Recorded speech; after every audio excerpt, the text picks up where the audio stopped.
आज हम लोग ब्लाउज़ के बैक पल्ले को रेडी करना सीखेंगे, तो इसकी कटिंग और स्टिचिंग दोनों ही मैं आपको डिटेल में बताऊंगी।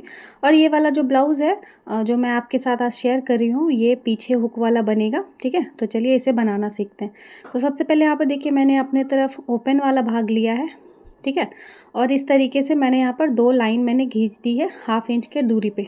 तो एक तो हमारा लाइन हमने लिया है ताकि कपड़ा हमारा सीधा हो जाए, और दूसरा हमने लिया है हमारे हुकाई के लिए मार्जिन। ठीक है, अब जितना भी ब्लाउज़ हमें लंबा रेडी चाहिए उसमें 1 इंच प्लस करके यहाँ हम लोगों को ले लेना है। तो मेरे ब्लाउज़ की लंबाई 15 इंच है, तो मैंने इसे 16 इंच पे मार्क कर लिया है। अब इसके बाद आर्म होल की हम लोग लगाएंगे निशान। तो आर्म होल यहाँ पर मैंने 6.25 इंच पे लगाया है। ठीक है, अब यहाँ पे देखिए हमारा जो गला है वो बहुत डीप बनने वाला है, 11 इंच। ठीक है, तो ये 11 इंच डीप बनेगा, इसीलिए मैंने यहाँ पे शोल्डर 5 इंच रखा है। नेक्स्ट हम लोग लगाएंगे चेस्ट की मार्किंग। तो ये जो बाहर वाली लाइन है इसे हम लोग अभी नहीं काउंट करेंगे, अंदर वाली लाइन से हम लोग सभी मार्किंग को करेंगे। ठीक है, तो 39 साइज़ के हिसाब से हमारा जो चेस्ट साइज़ है वो 9.25 पे आएगा। तो 9.25 इंच पे इस तरीके से हम लोग निशान लगा लेंगे चेस्ट की लाइन का, और नीचे की तरफ से भी यहाँ पर हम लोग 5 इंच पे निशान लगा लेंगे। अब इन सभी लाइनों को स्केल की सहायता से मिला लेंगे और आर्म होल का शेप इस तरीके से ड्रॉ कर लेंगे। ठीक है, तो अभी ये हमारा पूरा कंफर्म नहीं है, अभी यहाँ पे हम लोग पहले इसे मेज़र करेंगे। ठीक है, तो अगर ये मेज़रमेंट पे हमारा सही आता है तो इसे हम लोग फाइनल रखते हैं, और अगर ये कम या फिर ज़्यादा होता है तो फिर हमारी जो आर्म होल का लाइन है उसे ऊपर या नीचे करके हम लोग अपना आर्म होल सेट कर लेते हैं। ठीक है, अब इसके बाद हमने 1.5 इंच का मार्जिन भी ले लिया है चेस्ट की लाइन पे, और कमर की लाइन पे यहाँ पे कमर का 1/4 भाग हमने लिया है, उसमें प्लस किया है 1 इंच कमर के डाट के लिए, और 1.5 इंच लिया हमने एक्स्ट्रा मार्जिन के लिए। अब देखिए यहाँ पर हमारा गले का जो डीप है वो हमें 11 इंच बनाना है। तो 11 इंच पे इस तरीके से मैंने मार्क कर लिया है। गले की चौड़ाई मैंने रखी है 2.5 इंच, और नीचे की तरफ से मैंने लिया है 3 इंच। ठीक है, अब इस तरीके से यहाँ पर एक बॉक्स जैसा शेप बना देंगे, और इसके अंदर आपको जिस भी शेप का गला बनाना है उसे ड्रॉ कर लेना है। तो इस तरीके से गोल गले का शेप मैंने यहाँ पे बना लिया है। अब देखिए जो हमारी कमर की फाइनल फिटिंग की लाइन है उसे इस तरीके से हाफ में डिवाइड करके यहाँ पर हम लोग लगा लेंगे हमारा कमर का डाट का पॉइंट। ठीक है, तो जो डाट की लंबाई है वो मैंने 4.5 इंच के लगभग रखी है। अब हमारी बैक पल्ले की पूरी ड्राफ्टिंग हो गई है अच्छी तरीके से। अब इसे हम लोग कट कर लेंगे। तो यहाँ पे देखिए बाहर की लाइन में मैंने कट किया है, तो हमारा जो हुकाई का मार्जिन है वो भी हमारा सही से बन गया है। ठीक है, और आर्म होल की भी कटिंग अच्छी तरीके से कर लेनी है, जैसे हमारा जो अस्तर का फैब्रिक है बिल्कुल बराबर में कट हो। ठीक है, अब यहाँ तक कटिंग हमारी हो गई है, तो जो चेस्ट की लाइन है वहाँ पे इस तरीके से नॉचेस लगा देंगे, और जो मार्किंग हमने डाट के लिए किया है उसे भी इस तरीके से नॉच लगा के दोनों तरफ, ताकि हमारा मार्किंग जो है आ जाए और बार बार इसे हमें मेज़र करना ना पड़े। ठीक है, तो इस अस्तर वाले फैब्रिक को हमने मेन फैब्रिक के ऊपर रख के उसे कट कर लिया था, और इस तरीके से देखिए फैलाते हुए यहाँ पे हम लोग सेट कर लेंगे।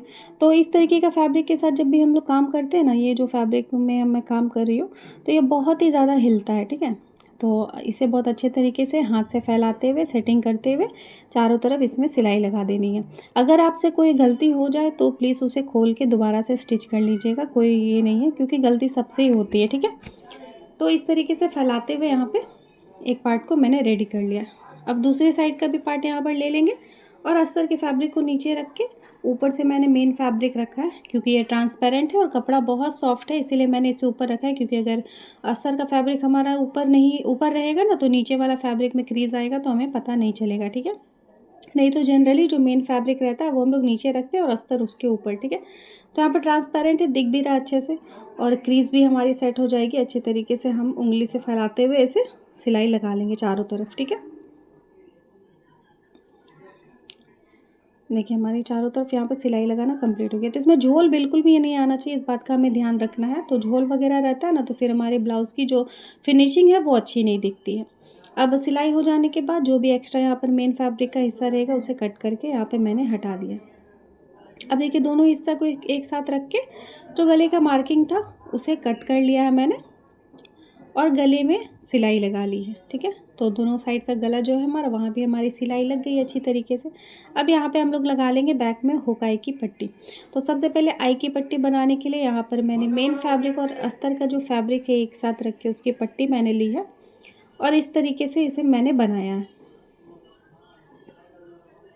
तो तो इस तरीके से अगर आप आई की पट्टी बनाइएगा तो आपका पूरा जो मार्जिन है ना वो अंदर की ओर कवर हो जाएगा, तो उसमें बिल्कुल भी कुछ भी नहीं दिखेगा। तो सबसे पहले मैंने उसे पीछे की तरफ से सिलाई किया था, उसके बाद एक मैंने सिलाई लगाई थी चाप की सिलाई, और इस तरीके से इसे पलटी करके मैंने लगा दिया है। ये देखिए, तो इसमें जितना भी मार्जिन हमारा जो था वो हमारा अंदर की ओर दब गया, तो कुछ भी मार्जिन हमें बाहर से नज़र नहीं आएगा। अब इसके बाद जो भी पट्टी हमारी एक्स्ट्रा हो रही है उसे कट करके हटा देंगे, बराबर कर लेंगे। अब दूसरा साइड लेंगे, इसमें हम लोग बनाएंगे हुक की पट्टी। तो हुक की पट्टी के लिए हमें सिर्फ अस्तर की पट्टी की ज़रूरत होती है। तो अस्तर का फैब्रिक हम लोग ले लेंगे और लगभग 1.25 इंच के जितना उसे कट कर लेंगे। अब हम देखिए यहाँ पर मार्क कर ले रहे हैं हम लोग, बराबर है कि नहीं। अब इस एक साइड से इसे थोड़ा सा यहाँ पर हम लोग फोल्ड कर लेंगे, ठीक है। और कपड़े को देखिए सीधी साइड पे रखेंगे, उसके ऊपर हम लोग रखेंगे अपने अस्तर की पट्टी को, और जितना हमने मार्जिन लिया था 1/2 इंच कवर करते हुए यहाँ पर सिलाई लगाना है।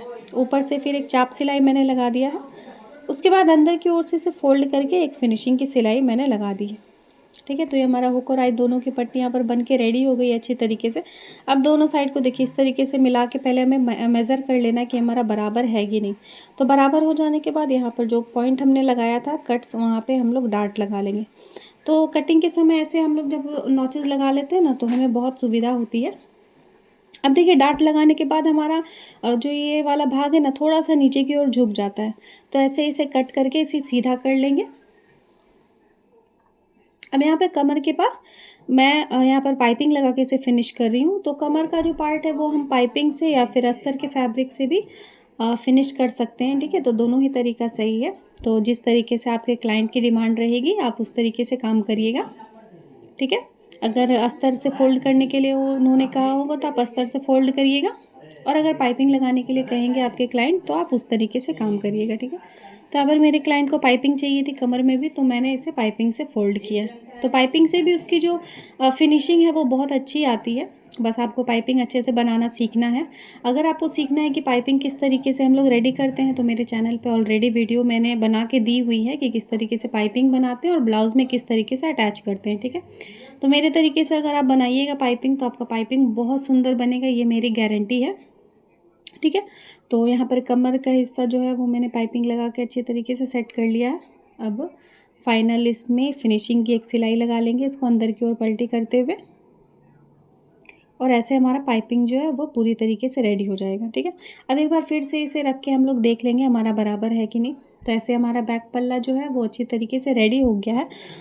सो आई होप आज के बैक पल्ले का पूरा वीडियो आप लोगों को बहुत पसंद आया होगा, और इसके फ्रंट भाग की पूरी कटिंग और स्टिचिंग देखने के लिए प्लीज़ नोटिफिकेशन बेल ज़रूर क्लिक कर लीजिएगा, ठीक है, ताकि आपको इसके नोटिफिकेशन सबसे पहले मिल जाए। तो thank you so much for watching, मिलते हैं नेक्स्ट वीडियो में।